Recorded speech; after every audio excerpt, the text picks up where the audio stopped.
हरियाली से भरी पहाड़ियों के बीच एक भीड़ भाड़ वाले गांव में एक विशाल नाम का व्यक्ति रहता था। उसके चेहरे पर चिंता साफ दिखाई देती थी। शांति की तलाश में उसने ज्ञानी व्यक्ति बुद्ध को ढूंढने की एक यात्रा आरंभ की। जब विशाल बुद्ध के निवास स्थान के शांत बगीचे की ओर आगे बढ़ा तो वह ज्ञानी व्यक्ति को गहरे ध्यान में लिपटे पाया। उसके चारों ओर शांति का वातावरण था। थरथराते हाथों और भारी हृदय के साथ विशाल ने ज्ञानी के सामने अपनी समस्याओं को बताया। अपने गालों पर आंसुओं की धारा के साथ विशाल ने अपने संघर्षों को याद किया।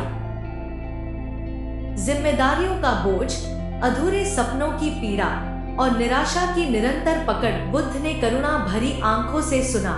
उनकी उपस्थिति ने विशाल की घायल आत्मा पर मरहम लगाया।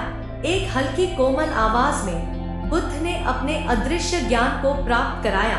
उन्होंने जीवन की अस्थायी परिवर्तन की अनिवार्यता और सभी प्राणियों के बीच का जोड़ स्पष्ट किया। प्रत्येक शब्द के साथ एक शांति का अनुभव विशाल के चिंतित मन को शांत करता गया। बुद्ध ने हाथ बढ़ाया और एक कमल का फूल तोड़ लिया और उसे विशाल के देखने के लिए ऊपर उठा लिया। जैसा कि यह फूल कीचड़ के गहराई से उठता है, वैसे ही तुम भी अपने दुख को पार कर सकते हो।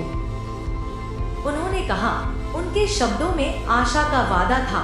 जैसे जैसे बुद्ध की शिक्षाएं उसके हृदय में गहराई तक प्रवेश करती गई, विशाल को अपने अंदर एक गहरा बदलाव महसूस हुआ। संदेह और निराशा के बादल छंट गए और उस चमकदार सच्चाई का पता चला जो इतने लंबे समय से उससे दूर थी। आत्मज्ञान के उस क्षण में उन्हें नई ताकत और स्पष्टता के साथ अपनी चुनौतियों का सामना करने का साहस मिला।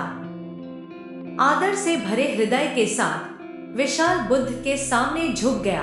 उसकी आत्मा बुद्ध की उपस्थिति की शांति से उत्साहित हो गई। उस पवित्र क्षण में वह जानता था कि उसे न केवल एक शिक्षक मिला है, बल्कि जीवन के परीक्षणों और कष्टों के माध्यम से अपना मार्ग रोशन करने के लिए एक मार्गदर्शक भी मिला है। जैसे ही सूरज डूबा, स्वर्ण और गहरे रंगों में आसमान को रंगते हुए विशाल गांव से दूर एक नई उम्मीद के साथ चला गया। हालांकि आगे का सफर चुनौतियों से भरा हो सकता है, लेकिन उसने बुद्ध की अज्ञात ज्ञान का साथ लिया जो उसे सबसे कठिन रातों में भी मार्गदर्शन करने के लिए प्रकाश की एक किरण के रूप में ले जाता है। और इस तरह परेशान विशाल की यात्रा समाप्त हो गई, लेकिन आत्मज्ञान की उसकी खोज अब भी शुरू हुई थी।